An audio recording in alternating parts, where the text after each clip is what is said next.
નમસ્કાર. ધોરણ 8 વિષય વિજ્ઞાન ચેપ્ટર 1 પાક ઉત્પાદન અને વ્યવસ્થાપન સ્વાધ્યાયના પ્રશ્નો અને જવાબ. ક્વેશ્ચન 1. યોગ્ય શબ્દ પસંદ કરી ખાલી જગ્યા પૂર્ણ કરો.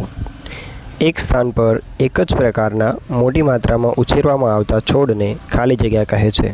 તો શું કહે છે? પાક કહે છે. સેકન્ડ, પાક ઉગાડતા રોપતા પહેલાં પ્રથમ પગલું જમીનની ખાલી જગ્યા હોય છે, તો જમીનની તૈયારી હોય છે. થર્ડ, ક્ષતિગ્રસ્ત બીજ પાણીની સપાટી પર ખાલી જગ્યા લાગશે તો તરવા લાગશે. એન્ડ ફોર્થ, પાક ઉગાડવા માટે પર્યાપ્ત સૂર્યનો પ્રકાશ તેમજ જમીનમાંથી ખાલી જગ્યા આવશ્યક છે, તો પાણી તથા પોષક દ્રવ્યો આવશ્યક છે. ક્વેશ્ચન 2. કોલમ 1માં આપેલ શબ્દોને કોલમ બી સાથે જોડો. કોલમ એ છે ખરીફ પાક, રવિ પાક, રાસાયણિક ખાતર, છાણિયું ખાતર. કોલમ બી ઢોર માટેનો ચારો, યુરિયા અને સુપર ફોસ્ફેટ, પ્રાણીમળ, ગાયનું છાણ, મૂત્ર અને કચરો, ઘઉં, ચણા, વટાણા, ડાંગર અને મકાઈ. તો પહેલામાં ઈ, બીજામાં ડી, ત્રીજામાં બી અને ચોથામાં સી. ક્વેશ્ચન 3. નીચેના દરેકના બે ઉદાહરણ આપો. ખરીફ પાક, કપાસ અને મગફળી ખરીફ પાક છે. રવિ પાક તો વરિયાળી, જીરું અને ઘઉં રવિ પાક છે. ક્વેશ્ચન 4. નીચેના દરેક પર તમારા શબ્દોમાં એક ફકરો લખો. થ્રેશિંગ, પાક જ્યારે પૂર્ણ રીતે પાકી જાય છે ત્યારે તેની કાપણી કરવામાં આવે છે, કાપવામાં આવે છે.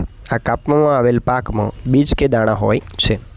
આ પાકમાંથી દાણા છૂટા પાડવાની ક્રિયાને થ્રેશિંગ કહે છે. આ માટે વપરાતું યાંત્રિક સાધનને શું કહે છે? થ્રેશર, જે તમે ગામડામાં ટ્રેક્ટરની સાથે જોયું હશે.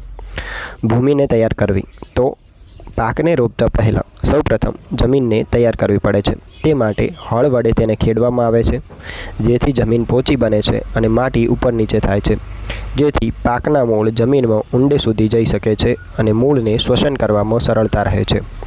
જમીનની માટી પોચી થવાથી તેમાં રહેલા અળસિયા અને સૂક્ષ્મજીવોની વૃદ્ધિમાં વધારો થાય છે. ખેતરમાં માટીના ઢેફા હોય તો તેને સમારીને સમતલ કરવામાં આવે છે. કેટલીક વખત જમીનને ખેડતા પહેલાં છાણિયું ખાતર નાખવામાં આવે છે. આ રીતે તૈયાર કરેલ જમીન વાવણી માટે યોગ્ય બને છે. ત્યાર પછી છે રોપણી. રોપણી પાક ઉત્પાદનનો સૌથી મહત્ત્વનો તબક્કો છે. ખેડૂત વાવણી કરતાં પહેલાં ઉચ્ચ ગુણવત્તા ધરાવતા બીજની સૌપ્રથમ પસંદગી કરે છે, જેથી કરીને ખેડૂત સારી એવી ઉપજ મેળવી શકે. વાવણી કરવા માટે વપરાતા ઓજારનો આકાર સામાન્ય રીતે ગેણી જેવો હોય છે, જેને ઓરણી કહે છે. ગામડાની અંદર તમે વાવણી જોઈ હશે. બીજને આ ઓરણીમાં નાખવાથી તે ધારદાર અણીવાળા છેડાયુક્ત 2-3 પાઇપમાંથી પસાર થાય છે. આ પાઇપના છેડાઓ જમીનમાં ખૂંપીને બીજનું રોપણ કરે છે. અત્યારના યુગમાં ટ્રેક્ટર દ્વારા સંચાલિત વાવણીનો ઉપયોગ થાય છે. તમે ટ્રેક્ટર સાથે જોડેલી વાવણી અને તેના પર બેસી અને વાવેતર કરતા ખેડૂતો જોયા હશે ખેતરની અંદર, જેના દ્વારા બીજ સમાન અંતરે અને ઊંડાઈએ માટીમાં ઢંકાયેલું રહે છે. આ વાવણીયા દ્વારા રોપણી કરવાથી સમય અને મહેનત બંનેનો બચાવ થાય છે.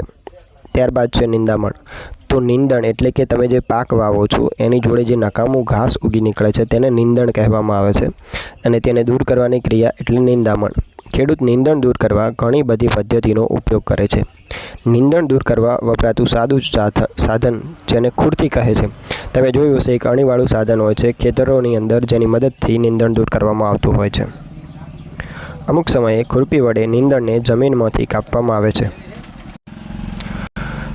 કેટલીક વખત નિંદણને હાથ વડે મૂળ સહિત ઉખેડી નાખવામાં આવે છે. આ વસ્તુ પણ તમે જોઈ હશે. જો તમે ગામડામાં રહેતા હશો તો નિંદામણને હાથ વડે ખેંચીને ઉખાડવામાં આવે છે. પાક ઉગાડતા પહેલાં પણ ખેતરમાં ખેડ કરીને નિંદણ દૂર કરવામાં આવે છે.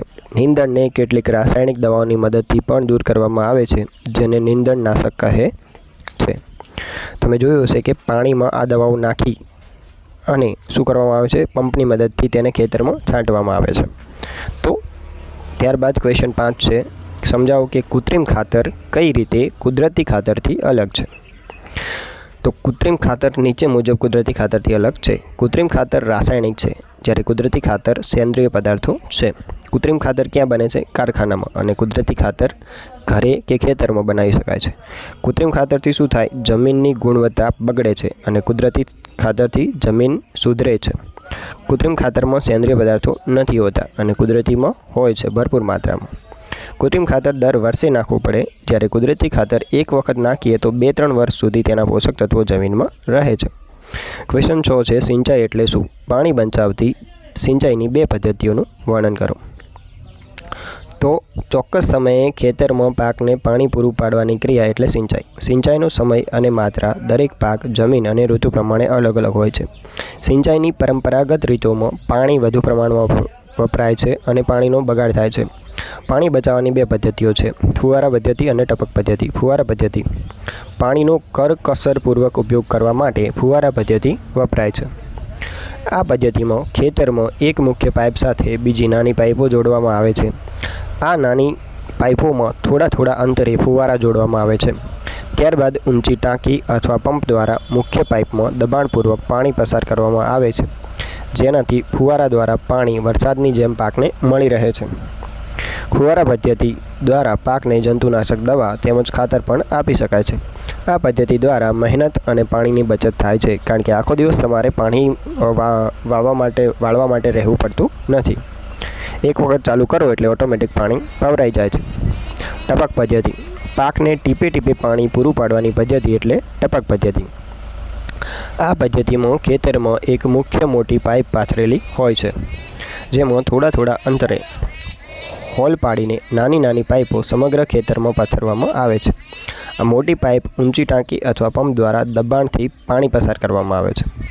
ખેતરમાં પાથરેલી નાની પાઇપમાં થોડા અંતરે નાના છેદ રહેલા હોય છે, જે છોડની નજીક રહે તેમ પાથરવામાં આવે છે.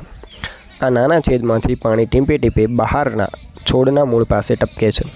આ પદ્ધતિ મુખ્યત્વે જે પ્રદેશોમાં પાણીની અછત છે ત્યાં આશીર્વાદ છોડના બગીચા તેમજ નાના છોડ માટે વધુ અસરકારક છે. ક્વેશ્ચન 7 જો ઘઉંને ખરીફ ઋતુમાં ઉગાડવામાં આવે તો શું થશે? ચર્ચા કરો. જો ઘઉંને ખરીફ ઋતુમાં ઉગાડવામાં આવે તો શું થશે? ઘઉં એ શિયાળામાં થતો રવિ પાક છે. તેને સૂકું અને ઠંડુ હવામાનની જરૂર પડે છે.